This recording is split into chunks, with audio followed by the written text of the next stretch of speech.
All right, hello and welcome. Today, we are diving into a really critical issue, one that's kind of hiding in plain sight in the tech world. We're talking about research that's paid for by the very companies it's supposed to be looking at. It's a system that impacts massive decisions, from the boardroom all the way to government policy.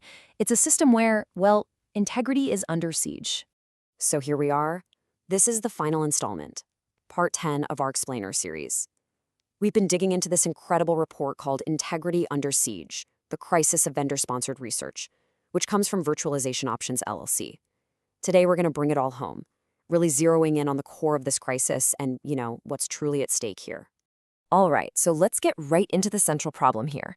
Because on the surface, this kind of vendor-sponsored research, it seems like a great idea, right? Super useful. But as you're about to see, it is a classic double-edged sword. So on one side, you've got the promise. I mean, these reports look like they're offering up expert analysis to help companies make these huge, multi-million-dollar decisions. But then there's the peril. And this is where the hidden biases creep in. Biases that can totally distort the truth and send those same decision makers down a really, really wrong and super expensive path. And look, we need to be clear, this is not a small problem. We're not talking about deciding which coffee machine to get for the break room. No way. The decisions being influenced by this kind of research, they shape entire industries. They impact everything from data privacy all the way to how AI gets developed. Honestly, the stakes just couldn't be any higher. So you might be asking, how on earth did we get here? How can something that looks like trusted research be so misleading? Well, as it so often does, it all comes down to one thing. You gotta follow the money. And that trail leads us straight to the root of the problem, a massive, inherent conflict of interest. So what do we mean by that? Well, a conflict of interest is basically a situation where the people paying for the research are the same people who stand to make a ton of money if the results come out a certain way. It creates this incredible pressure, almost an irresistible pull for the truth to get pushed aside in favor of protecting profits. And this isn't random. It plays out in a really systematic three-step process. First, the sponsors get to set the priorities. They only fund the questions that they want answered. So what happens next? Well, step 2 is topic suppression. Any critical or, let's say, inconvenient questions just get ignored. They don't get funded. And the final result? You get a totally skewed public record that shows what vendors want us to see, not what we actually need to know. So this systematic influence, it's not just a little nudge here and there. It really builds up into a full-blown manipulation playbook. So now, let's pull back the curtain and look at the actual tactics they use to control the research and ultimately the story it tells. I mean, just take a look at these numbers. It's wild. In a typical report paid for by a vendor, a whopping 75% of the findings they highlight are positive. Only 10% are negative, and you can bet those are buried somewhere on page 50 if they even make it in at all. This isn't a real balanced picture of things. It's a marketing message, plain and simple, just dressed up to look like science. So how do they pull it off? Well, it's all about direct control. The sponsors will literally write contracts that give them the right to review everything before it's published, and even the power to veto it completely. They can delay stuff forever, they can cherry-pick the data that makes them look amazing, and they can even pay influencers to go out and create this fake sense that everyone agrees with them. Now, if all of this is ringing a bell, well, it should. The report makes this really powerful and, frankly, chilling comparison to the pharmaceutical industry.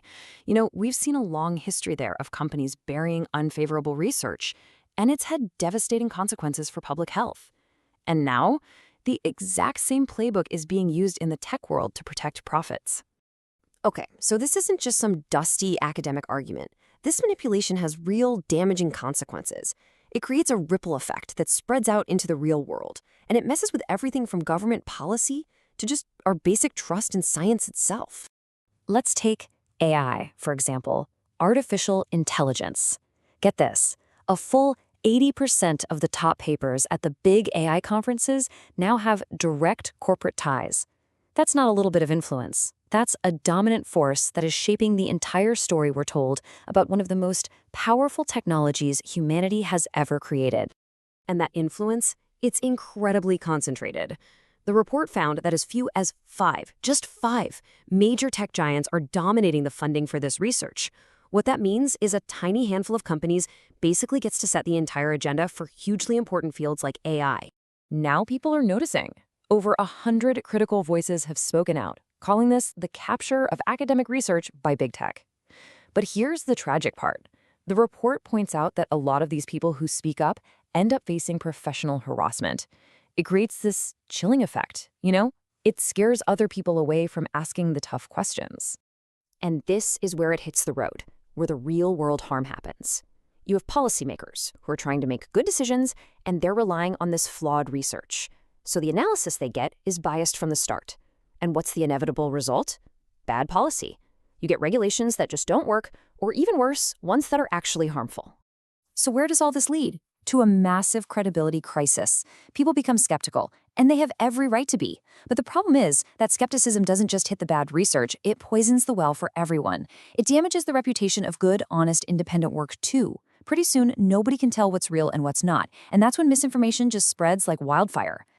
Okay, so we've laid out the problem, we've looked at the tactics, we've seen the consequences. The big question now is, what do we do about it? What's the path forward? How in the world can we start to rebuild trust in a system that feels so broken? There's a quote in the report that I think just nails it. It says, "When research becomes a tool for marketing rather than knowledge creation, the entire enterprise loses its legitimacy and social value." And that's really the heart of it, isn't it? The whole point of research is to find the truth. The minute it becomes just another ad, the whole thing loses its value, its entire reason for existing. And that really leaves us with one final profound question as we wrap up this series. In this era of massive corporate influence, where those lines between real science and marketing are being blurred on purpose, what is it going to take to protect the very integrity of knowledge itself?